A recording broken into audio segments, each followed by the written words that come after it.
kids taking to eat the fucking thing.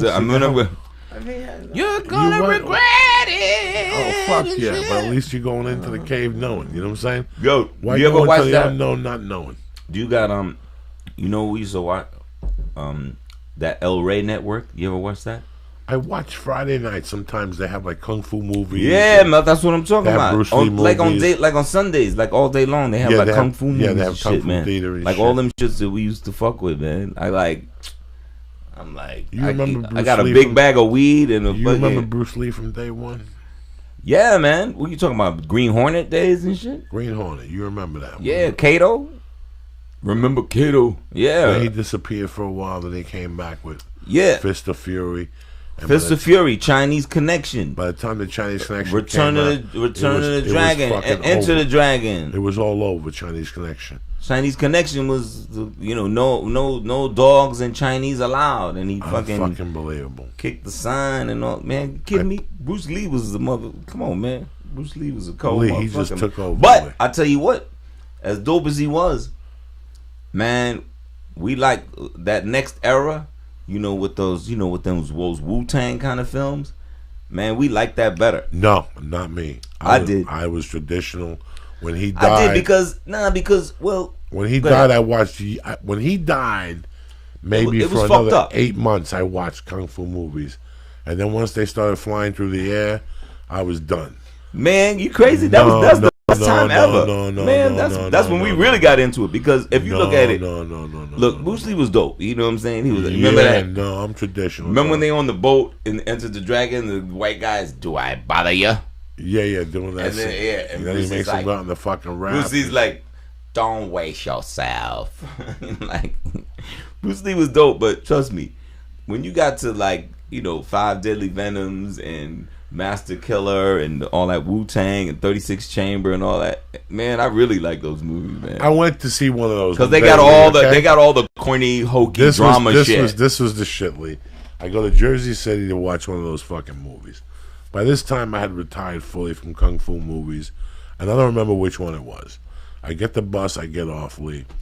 10 minutes into the movie, they're chasing the Chinese guy, and I loved it. I was in, and all of a sudden, he's running with this thing that must weigh 300 pounds. It's a treasure chest. Okay, I've been there. I picked up a safe one time and ran out of a fucking place. Wasn't no fucking yardage of running, but I carried it for a few feet. Adrenaline's a motherfucker. You wasn't Bob Hayes with it. He gets to a fucking mountain. They're chasing him. He looks up at the mountain, Lee, and he goes like this with the safe. Whew. He throws it up into the air, and then he jumps, lands on the mountain, and grabs the gold out of the air. I got up, put my popcorn down, and that was the end of my kung fu theater. No. How sad was that? See, let me tell you something. That's how sad it was. I'll tell you when I made a comeback. When I got arrested, when the warrant got released for me, November 18th, 1987, against my best judgment. My buddy had a dude from Detroit that was crazy. He goes, go home. I didn't go home. I told him I was going to go home. I didn't tell nobody where I was going. I rented Above the Law. Lethal Weapon was out, and I would see that shit. I wouldn't watch that shit.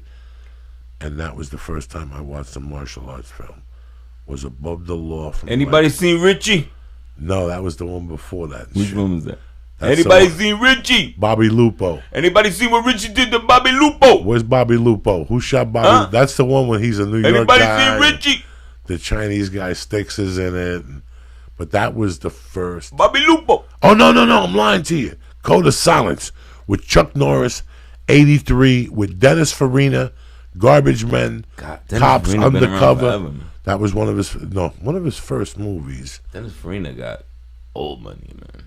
No, Dennis Farina got Midnight. Remember Midnight Run? 87, but before that, Dennis Farina showed up in Code of Silence, and there was Thief, 81. He was one of the fucking bad guys. Check it out, Lee Syatt, IMDb. Dennis Farina. See what his first film was. It was a Chicago movie. It was either like the first. Dennis Farina. Wait. You know what I was talking about before? Wait, let's go back because I wanted to ask about He also had that show from Chicago on NBC. with Andrew Dice Clay. He did that, but then he did Law and Order too. Right? He did a season on that. But that's what I was going to ask you, like somebody like that, like you act with somebody like that. Thief was his first movie. What the fuck you think you're dealing with? What's the second movie?